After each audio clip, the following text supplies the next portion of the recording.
سلام دوستان عزیز و گرامی، ما در حاشیه شهر چابهار هستیم. البته حاشیه‌ای که خیلی هم حاشیه نیستش، اینجا میرآباد هستش، روبروی ترمینال مسافربری چابهار، طبعا چسبیده به شهر.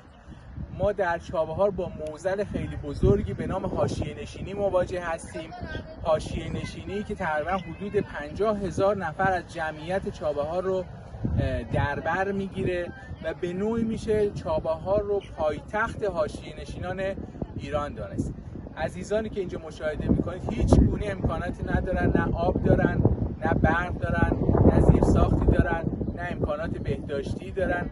اکثرا کسایی هستن که از روستاها اینجا مهاجرت کردن به خاطر کمبود امکاناتی که در روستاهای سیستان و بلوچستان حاکم بوده، حالا در اثر خشکسالی، در اثر بیکاری، باعث شده این اشخاص به اینجا مراجعه بکنن و میبینیم که هیچ گونه امکاناتی ندارن.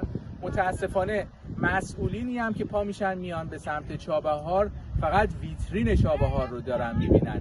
جایی مثل منطقه آزاد چابهار که حالا امکانات خوبی داره، شاید مرتب هستش، ولی ما به ندرت دیدیم اشخاصی، مسئولینی که سر بزنن به این عزیزان، پای دل اینها بشینن، مشکلاتشون رو ببینن و رسیدگی بکنن. ما در اینجا داریم میبینیم واقعا بانوان توانمند بلوچ رو ما اینجا داریم که سوزندوزایی هستن که شاید واقعا بی‌مثال باشن، وجود نداشته مثلشون، و در صورت سرمایه گذاری، در صورت حمایت میشه براشون اشتغال زایی کرد با ایجاد کارگاه‌هایی که به حال اینها بتونن محصولات رو تولید کنن و بفروشن.